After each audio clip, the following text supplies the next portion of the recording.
Oke. Aku mau kasih timeline persiapan aku sampai kemudian aku kuliah ya.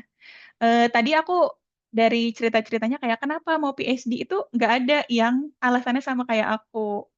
Teman-teman ada yang tahu alasan aku kenapa aku melanjutkan PhD? Karena putus cinta, teman-teman. Jadi dulu waktu aku habis S2 ya, aku punya target-target personal lain di luar professional development kayak begini. Tapi ketika target tersebut tidak tercapai, aku memutuskan, ya udahlah, aku kan juga mau jadi dosen, ya kan?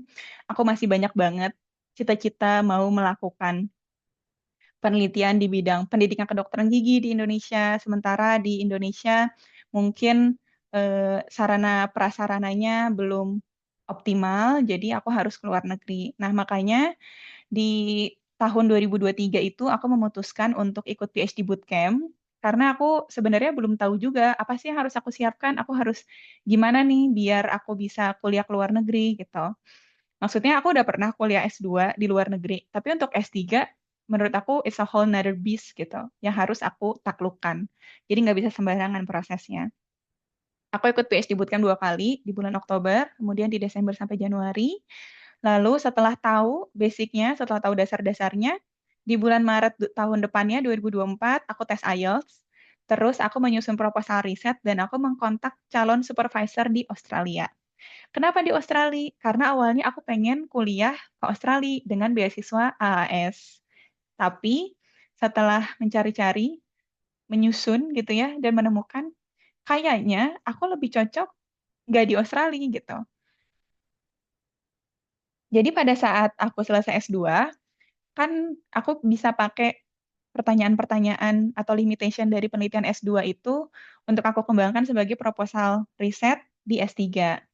Nah, dari penelitian S2 aku, cuma ada 2 orang ahli yang sudah pernah melakukan penelitian itu di dunia ini.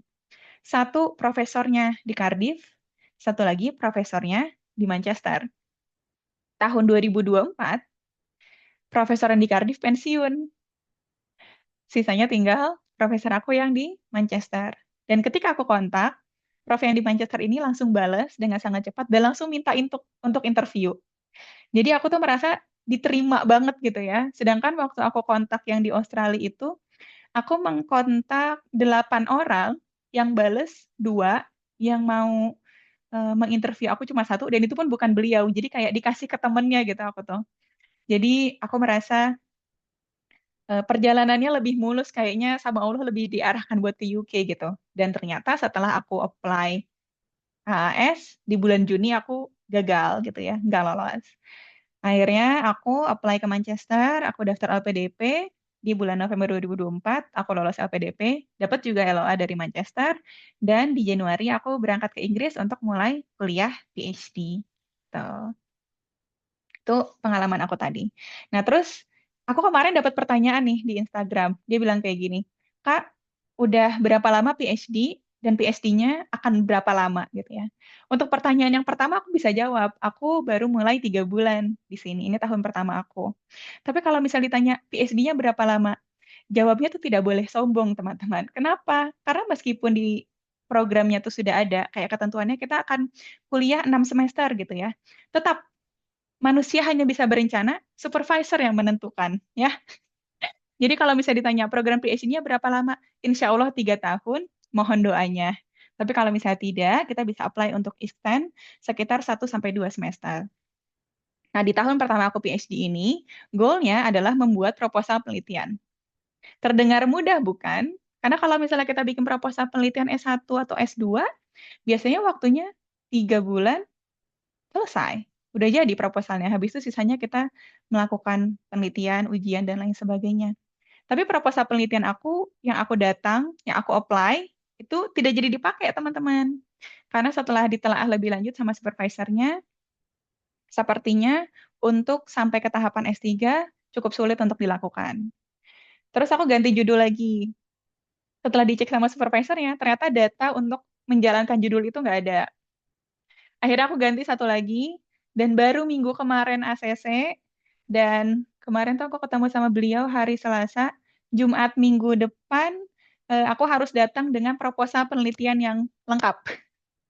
untuk ketemu sama beliau. Jadi lumayan membuat aku mental breakdance ya, tapi nggak apa-apa. Namanya juga hidup ya kan. Kalau ada cobaan kita cobain teman-teman, nggak apa-apa. Jadi goals aku adalah bikin proposal penelitian, kemudian lulus first year Viva. First year Viva itu adalah ujian tahun pertama di mana kalau lulus boleh lanjut untuk melakukan penelitian, mengambil data, ujian dan lain sebagainya untuk dapat gelar PhD. Tapi kalau nggak lulus, disuruh pulang, dikasih gelar S2 MPhil. Nah, jadi mohon doanya teman-teman supaya aku tetap dapat gelarnya PhD ya, jangan sampai MPhil. Nah, di sela-sela di antaranya ngapain? Ikut training. Ada training apa namanya kayak gimana sih cara memulai PhD gitu. Starting your research, kemudian ada research integrity, kayak apa itu plagiarism, bagaimana cara memastikan kita berkontribusi terhadap riset dan lain sebagainya. Terus kalau untuk memperkaya pengetahuan, aku juga diminta untuk ikut conference. Insya Allah nanti di bulan Agustus aku mau ke Irlandia. Kemudian juga mengurus etik penelitian yang tentu lebih stringent dan lebih rigid daripada di Indonesia. Jadi itulah pekerjaan maba S3 tahun pertama.